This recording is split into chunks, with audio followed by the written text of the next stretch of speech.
कस्तूरितिलकं ललाटपटले वक्षस्थले कौस्तुभं नासाग्रेवर्मौक्तिकं करतले वेणुकरे कङ्कणं सर्वाङ्गे हरिचन्दनं सुललितं कण्ठे च मुक्तावलिः गोपस्त्रीपरिवेष्टितो विजयते गोपालचूडामणि आपदामभर्तारं दातारं सर्वसम्पदां लोकाभिरामं श्रीरामं भूयो भूयो नमाम्यहम्। आज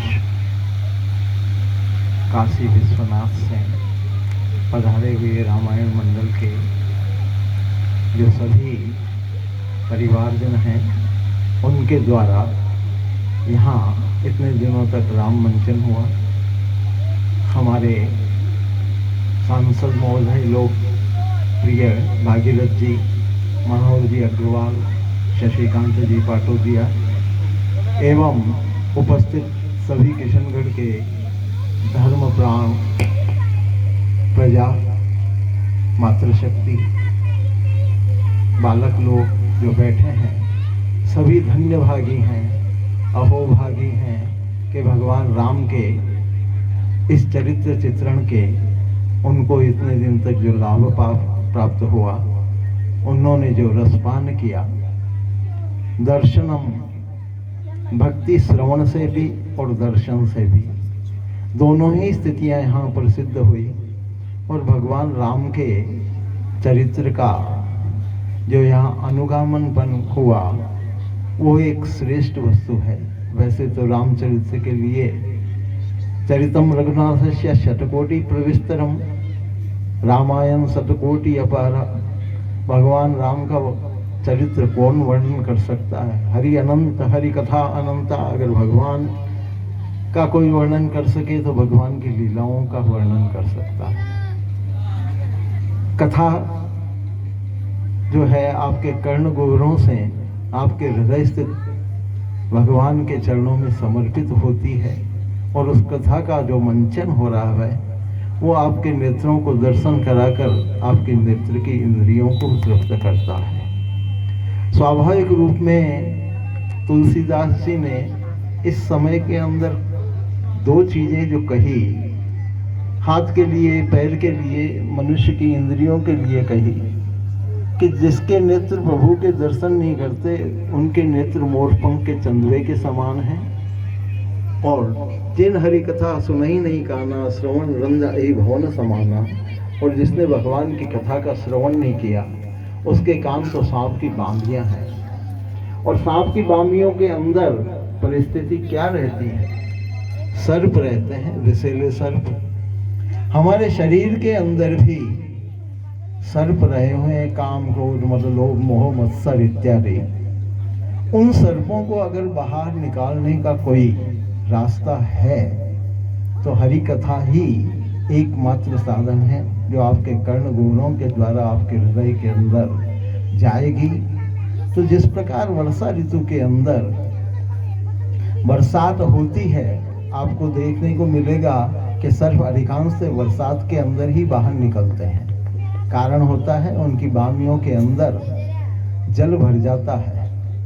राम कथा बरसई बहु भारी, तो राम की कथा बहुत भारी बरसात के रूप में जब आपके कर्ण गोबरों से प्रविष्ट होगी तो आपके हृदय के अंदर रहे हुए काम, क्रोध, मद, लोभ, मोह इत्यादि दोष जो हैं वो स्वयमेव बाहर निकल जाएंगे, आप इनसे मुक्त होंगे। भगवान राम की कथा का वर्णन करना संभव है ही नहीं, क्योंकि कहाँ से कर सकेंगे? जीव की शक्ति कहाँ है कि जो भगवान के गुणों का वर्णन कर सके? भगवान के गुणों का वर्णन करना किसी के लिए संभव नहीं है। और ये कथा तो ऐसी है, काशी से पधारे हैं और काशी बाबा विश्वनाथ की नगरी है और राम कथा का आधार भगवान विश्वनाथ ही है। रचि महेश, भगवान महेश ने रचि महेश निज मानस राखा, सुषम उपाय उमासन भाका, और माता पार्वती जी को उनने सुनाई। उनको मन में रखने का कारण था कि ये मानस है, मन को पवित्र करता है। तुलसीदास जी ने भी राम चरित मानस, आप भगवान राम के चरित्र को मन के अंदर बसा लें तो स्वाभाविक रूप के अंदर आपके अंदर धर्म स्वयं विद्यमान होगा। भगवान राम के लिए कहा गया, रामो विग्रहवान धर्म है। भगवान राम धर्म का साक्षात स्वरूप है और धर्म का साक्षात स्वरूप भगवान राम है, तो अधर्म की ओर आपको प्रवृत्त होने ही नहीं देंगे। उनका जो जीवन चरित्र है पल पल के अंदर हमें धर्म की शिक्षा देता है, धर्म की ओर चलने के लिए हमें स्वाभाविक रूप से उद्यत करता है। रामायण के सभी प्रसंग अपने आप के अंदर बहुत ही श्रेष्ठ हैं। हर पद के ऊपर आपको शिक्षा प्राप्त होती है, किंतु मैं तो अगर कहूँ तो केवल रामायण के 2 प्रसंगों को ही याद रख लें। एक जगह भक्ति है और एक जगह धर्म है। माँ शबरी को भगवान राम के उपदेश के अंदर जो उपदेश दिया गया नवदा भक्ति का, अगर व्यक्ति उस पथ पर चला जाए तो स्वाभाविक रूप में उसके अंदर भक्ति का उदय हो जाता है और वह स्वयं भक्त बनकर भगवान राम के चरणारविंद को प्राप्त करता है। श्रीमद् भागवत के अंदर भी नवदा भक्ति है और रामचरित्र के अंदर भी शबरी को भगवान ने जो उपदेश दिया स्वयं ने, वह भी नवदा भक्ति का ही उपदेश है। दूसरा, आज के ही प्रसंग की बात कहूं तो केवल इन 2 चीजों को, शबरी को कहे हुए भगवान राम के वचन और विभीषण को कहे हुए भगवान राम के वचन, धर्ममय रथ। धर्ममय रथ का आप जीवन के अंदर अगर निर्वहन कर लेते हैं तो स्वाभाविक रूप के अंदर देखा जाए तो किसी चीज की आवश्यकता ही नहीं रहती। सूरज धीरज तेहि रथ चाका, सत्यशील दृढ़ ध्वजा पताका से प्रारंभ होकर कवच अभेद्य विप्र गुरु पूजा, यही सम उपाय। तो ये दूसरा कोई उपाय ही नहीं है।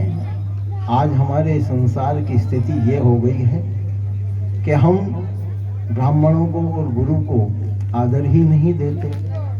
शौर्य हमारा जो है नष्ट प्राय हो चुका है और धैर्य तो है ही नहीं। दूसरी चीजों के अंदर सम दम नियम इत्यादि को भी हम भूल चुके हैं। तो केवल विभीषण को दिए गए उपदेश को अगर जीवन में उतार लिया जाए, माँ शबरी के दिए हुए भक्ति के उपदेश को अगर जीवन के अंदर उतार लिया जाए, तो भगवान रामायण के अंदर ये 2 ऐसे मुख्य हैं जहाँ पर धर्म और भक्ति है। तो धर्म का अर्थ है धारणात इति धर्म, जिसको हम धारण करें वही धर्म है। और भगवान राम के लिए कहा गया, रामो विग्रहवान धर्म है। भगवान राम धर्म का मूर्तिमंत स्वरूप है।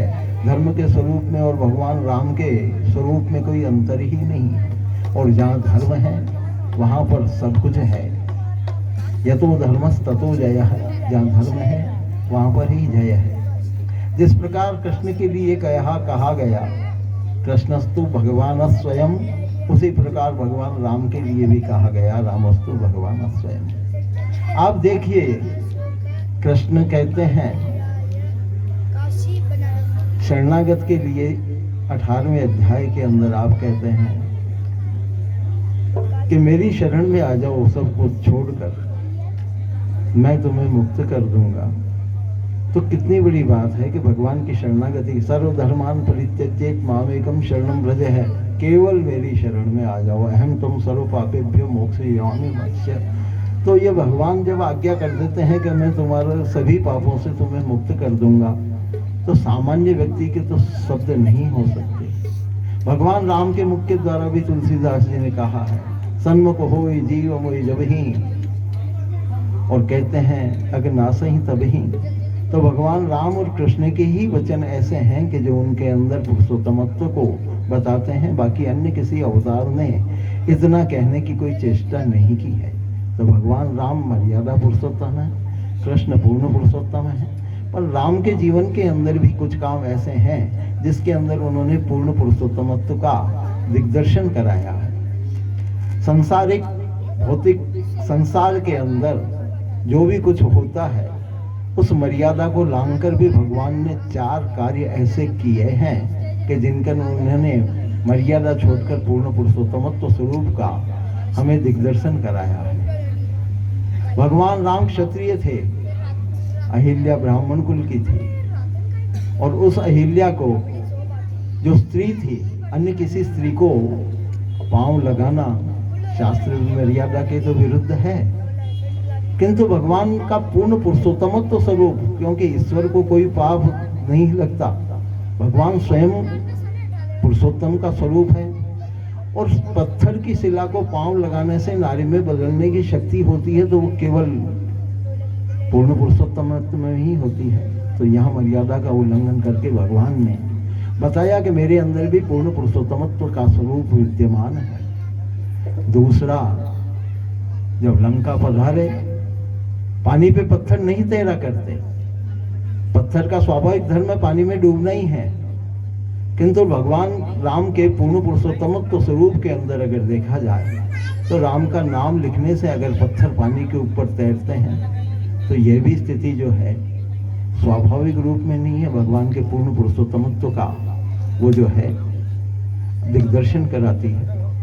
माँ शबरी के यहाँ जाकर बेर खाए, वर्णाश्रम धर्म के अनुसार तो ठीक नहीं है, पर पुरुषोत्तम को कुछ दोष नहीं लगता। रवि पावक अग्नि की नहीं, तो समर्थ को नहीं दोष कोई, तो अपनी समर्थता का, और भगवान ने अपने स्वरूप का दिग्दर्शन कराने के लिए यह भी किया। जब वहां पर पिंड देते हैं और दशरथ स्वयं पिंड ले, मरने के बाद में कोई व्यक्ति आता नहीं है, किंतु यहाँ भी दशरथ जी पधारे और उन्होंने अपने पूर्ण पुरुषोत्तमत्व का जिस प्रकार से संदीपनी के पुत्रों को भगवान कृष्ण वापस लेके आए, इस प्रकार की परिस्थितियां जो है भगवान राम के पूर्ण पुरुषोत्तमत्व को दिग्दर्शन करते हैं। हम केवल रामायण के उन चरित्रों का अनुसंधान कर और उसी ओर चले।